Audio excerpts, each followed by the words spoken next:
নমস্কাৰ বন্ধু বান্ধৱীসকল Prius travel and creation চেনেলটোলৈ আপোনালোকক আকৌ এবাৰ স্বাগতম জনাইছোঁ। আজি মই আপোনালোকক দেখাব বিচাৰিছোঁ মোবাইলতে কেনেকৈ এটা জিমেইল একাউণ্ট খুলিব পাৰি। মোবাইলত এটা জিমেইল একাউণ্ট খুলিবলৈ প্ৰথমতে আপোনালোক যাব লাগিব ক্ৰম ব্ৰাউজাৰত। এই ক্ৰম ব্ৰাউজাৰত যাব আপোনালোক। ক্ৰম ব্ৰাউজাৰত গৈ সাৰ্চ বাৰত আপোনালোকে সাৰ্চ কৰিব gmail.com লিখি। gmail.com লিখি আপোনালোকে এনে ধৰণে সাৰ্চ কৰিব। তাৰপিছত আপোনালোকে এই ব্ৰাউজাৰৰ ওপৰত দেখিব 3 ডট। এই 3 ডটত গৈ আপোনালোকে ডেস্কটপ সাইটটো সিলেক্ট কৰি ল'ব। সিলেক্ট কৰি দিয়াৰ পিছত এই চুকতে আপোনালোকে এয়া দেখা পাইছে ক্ৰিয়েট এন একাউণ্ট, তাত আপোনালোকে ক্লিক কৰিব। ক্লিক কৰি দিয়াৰ লগে লগে ইয়াতে আপোনাৰ প্ৰথম আহিছে ফাৰ্ষ্ট নেম, আপুনি ফাৰ্ষ্ট নেম দিব। মই মোৰ নামেই দিছোঁ। সেকেন্ড নেম দিব, লাষ্ট নেম আপোনাৰ উপাধিটো দিব। ইয়াতে আপোনাৰ আহিছে ইউজাৰ নেম বুলি লিখি @gmail.com। তাৰ আগত আপুনি জিমেইল আইডিটো যেনে ধৰণে বনাব বিচাৰে আপুনি সেইটো লিখি দিব। মই এনে ধৰণে লিখি দিছোঁ। তাৰপিছত আপুনি ইয়াতে এটা পাছৱৰ্ড ক্ৰিয়েট কৰিব।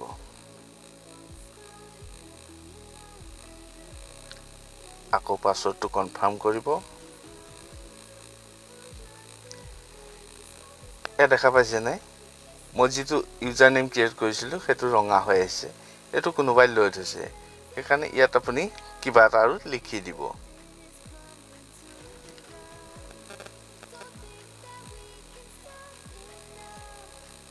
আৰু কিবা লিখি দিব আপুনি, আপোনাৰ যিটো সুবিধা হয়। এনে ধৰণে লিখি দিব। লিখাৰ পিছত আপুনি ইয়াতে নেক্সট অপশ্যন পাব, নেক্সটত ক্লিক কৰিব। নেক্সট ক্লিক কৰি দিয়াৰ লগে লগে আপোনাক ইয়াতে নামে সৈতে আহি যাব। ৱেলকাম টু গুগলৰ পৰা আপোনাক এনেকৈ ক'ব। ইয়াতে আপুনি মোবাইল নাম্বাৰ বিচাৰিব, মোবাইল নাম্বাৰ দি দিব আপুনি।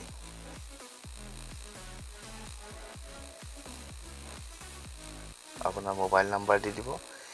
ইয়াতে আছে ৰিকভাৰী ইমেইল এড্ৰেছ, এইটো অপশ্যনেল বুলি লিখিছে, কিন্তু দি থ'লে আপোনাৰ সুবিধা হ'ব। যদি কেতিয়াবা আপুনি ইমেইলৰ পাছৱৰ্ডটো পাহৰি যায়, এই ইমেইলটো থ্ৰুৱেদি আপুনি ৰিকভাৰী কৰিব পাৰিব। সেইকাৰণে আপুনি কিবা ইমেইল আইডি এটা দি থ'ব। মই এটা ইমেইল আইডি দি থৈছোঁ।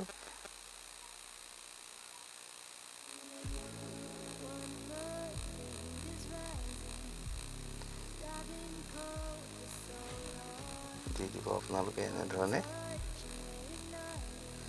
তাৰপিছতে আপোনাক ইয়াত দিব লাগিব আপুনি ডেট অফ বাৰ্থ, আপোনাৰ কি মাহ আছিলে সেইটো দিব, তাৰিখ কিমান সেইটো দিব,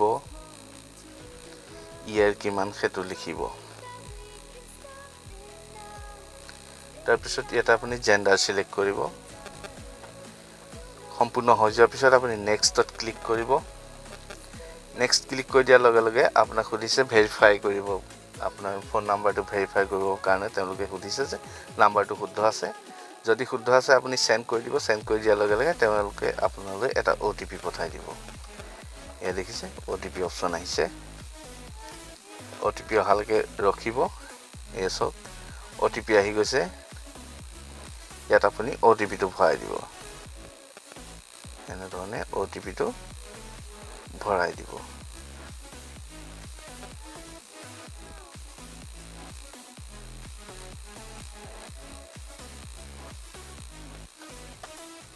সৰি, মোৰ OTPটো ভৰোৱাটো ভুল হ'ল।